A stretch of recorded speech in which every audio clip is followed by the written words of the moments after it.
Hello, boys and girls, and teachers and classes and parents. Welcome to Cindy's Corner. Today we have a great book and it makes you think. Do what you know is right. If you have this book, you can go get it. It's called A Bad Case of Stripes. Do you have a bad case of stripes? No. Now, if you have it, go get it so that you can read along.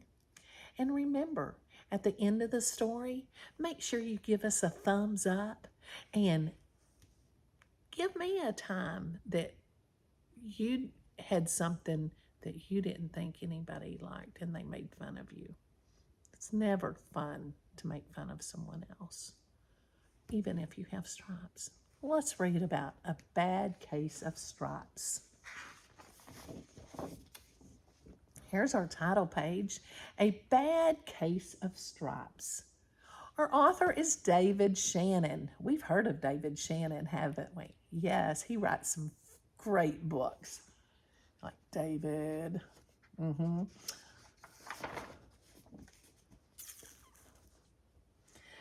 Camellia Cream loved lima beans, but she never ate them.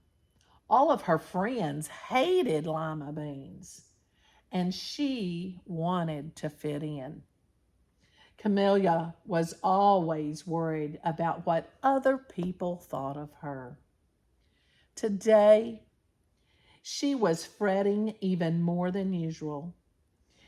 It was the first day of school, and she couldn't decide what to wear.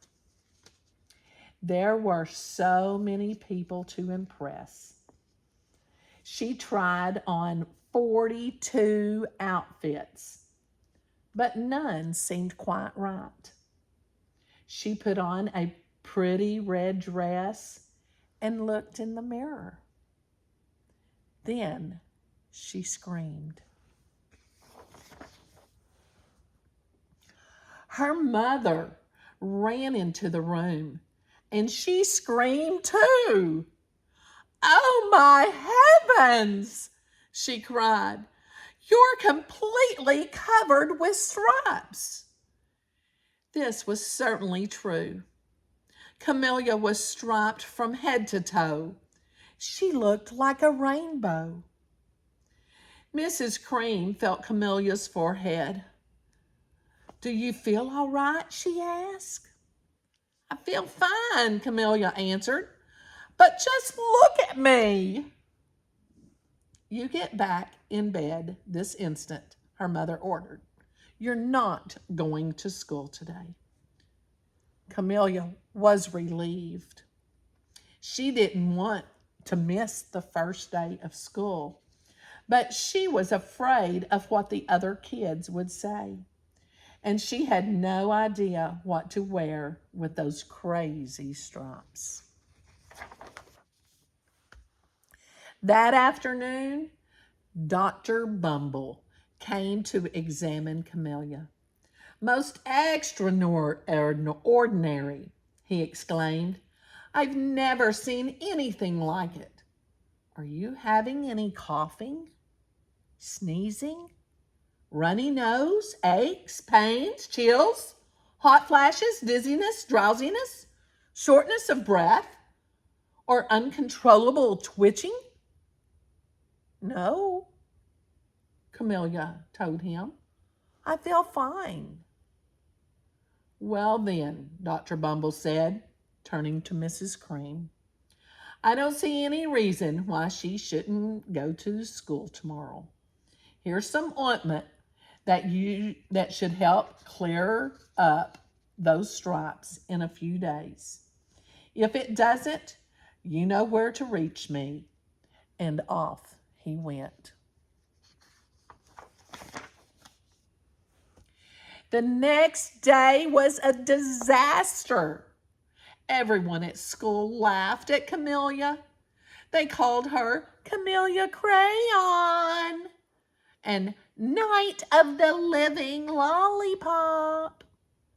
She tried her best to act as if everything were normal. But when the class said the Pledge of Allegiance, her stripes turned red, white, and blue, and she broke out in stars.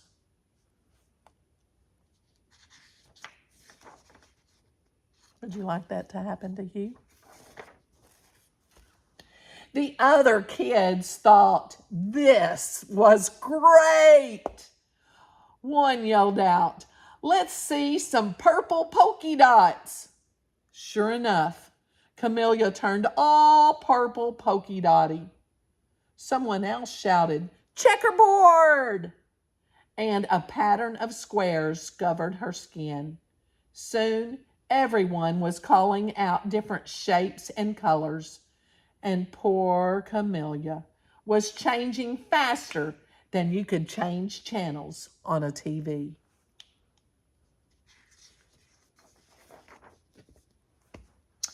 That night, Mr. Harms, the school principal, called. "I'm sorry, Mrs. Cream," he said. "I'm going to have to ask you to keep Camellia home from school. She's just way too much of a distraction. And I've been getting calls from other parents. They're afraid those stripes may be contagious." Camellia was so embarrassed. She couldn't believe that 2 days ago, everyone liked her. Now, nobody wanted to be in the same room with her. Her father tried to make her feel better. "Is there anything I can get you, sweetheart?" he asked. "No, thank you," sighed Camellia. What she really wanted was a nice plate of lima beans. But she had been laughed at enough for one day.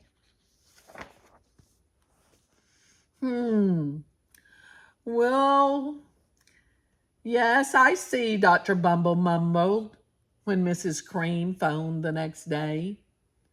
"I think I'd better bring in the specialist. We'll be right over." About an hour later, Dr. Bumble arrived with 4 people in long white coats. He introduced them to the Creams. "This is Dr. Grope, Dr. Sponge, Dr. Cricket, and Dr. Young." Then the specialist went to work on Camellia. They squeezed and jabbed, tapped and tested. It was very uncomfortable. "Well, it's not the mumps," concluded Dr. Grope. "Or the measles," said Dr. Sponge. "Definitely not chicken pox," put in Dr. Cricket. "Or sunburn," said Dr. Young. "Try these," said the specialist. They each handed her a bottle filled with different colored pills. "Take one of each before bed," said Dr. Grope. Then they filed out the front door, followed by Dr. Bumble.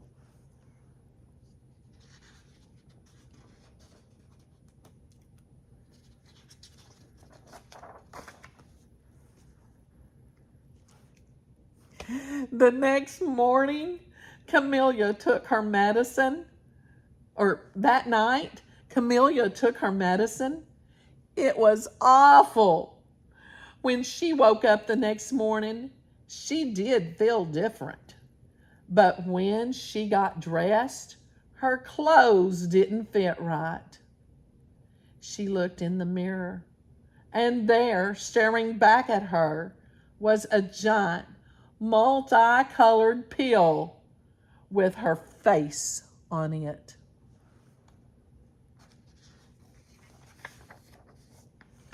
Dr. Bumble rushed over as soon as Mrs. Cream called. But this time, instead of the specialist, he brought the experts. Dr. Gord and Mr. Mellon were the finest scientist minds in the land. Once again, Camellia was poked and prodded, looked at and listened to. The experts wrote down lots of numbers.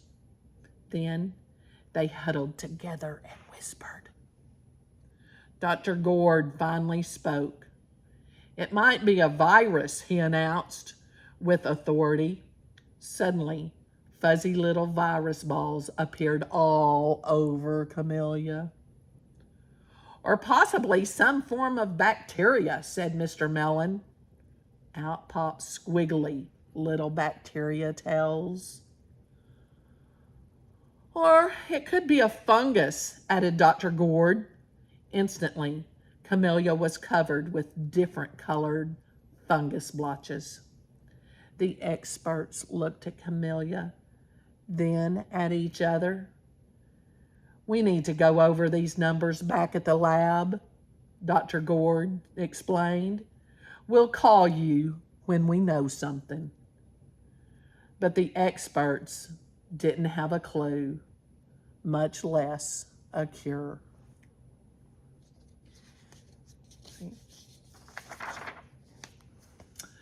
By now, the TV news had found out about Camellia. Reporters from every channel were outside her house, telling the story of the bizarre case of the incredible changing kid.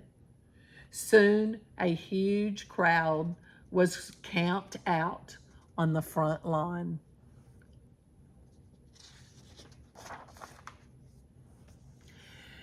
The creams were swamped with all kinds of remedies, from psychologists, allergists, herbalists, nutritionists, psychists, an old medicine man, a guru, and even a veterinarian. Each so-called cure only added to poor Camelia's strange appearance until it was hard to even recognize her. She sprouted roots and berries and crystals and feathers and a long furry tail, but nothing worked.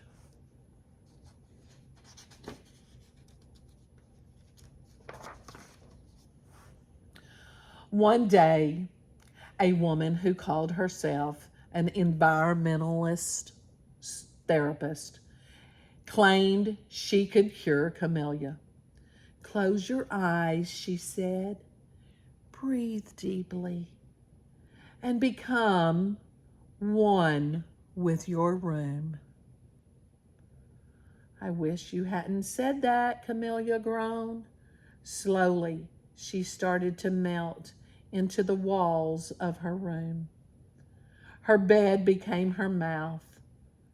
Her nose was a dresser, and 2 paintings were her eyes. The therapist screamed and ran from the house. What are we going to do? Cried Mrs. Cream. It just keeps getting worse and worse.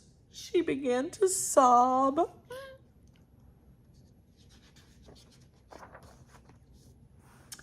At that moment, Mr. Cream heard a quiet knock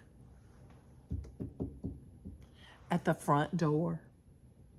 He opened it, and there stood an old woman who was just as plump and sweet as a strawberry.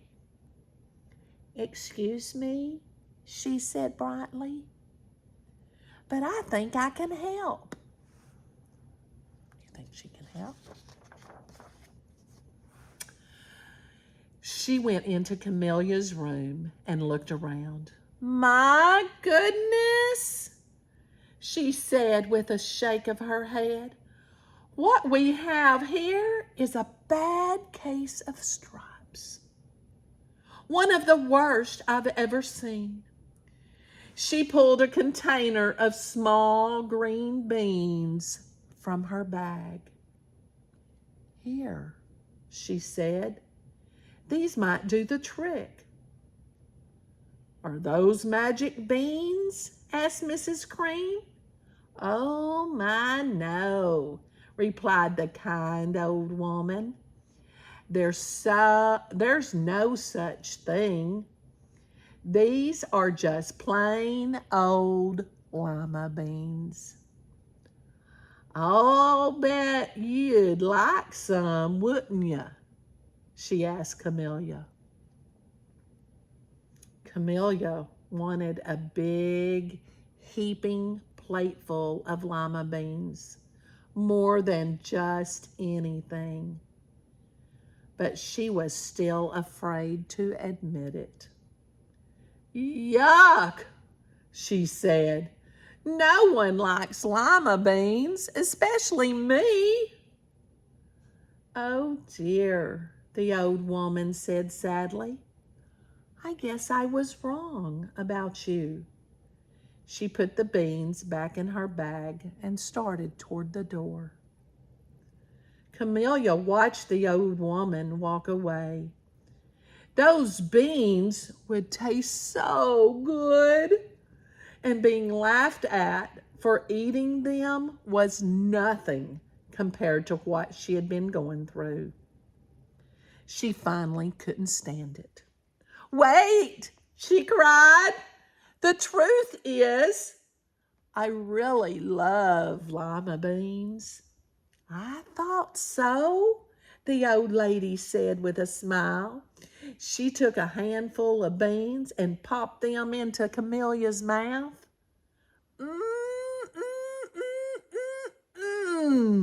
Said Camellia.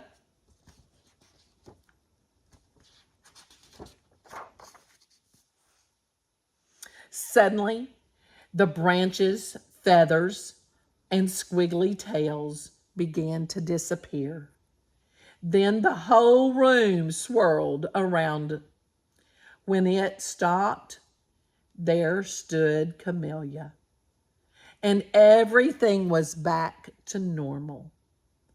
I'm cured, she shouted. Yes, said the old woman. I knew the real you was in there somewhere. She patted Camellia on the head. Then she went outside and vanished into the crowd.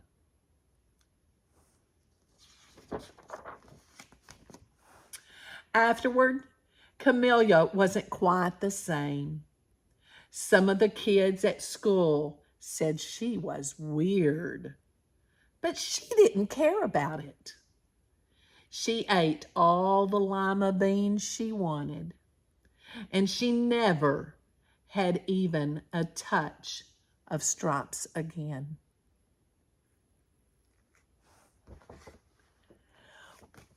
I sure hope you enjoyed our story, A Bad Case of Stripes. And I hope you never get a bad case of stripes and are always yourself. Because it really doesn't matter what everybody else is thinking as long as it's okay in your heart and you're being you. Write me a time that you were afraid to be you, but you did it anyway. Or maybe you didn't do it and you wished you had. Make sure you write something or draw me a picture and share it in our comments and let me give you a shout out. And this is going out to my little friends at Mountain View, and they're in Miss Coleman's class. And that's my daughter-in-law, Miss Lori Coleman, in Mountain View first grade. And I hope you don't get a case of the bad stripes. Make sure you like it and give it a thumbs up. And if you haven't subscribed, get to subscribing. Tell your friends about Cindy's Corner. Have a great day.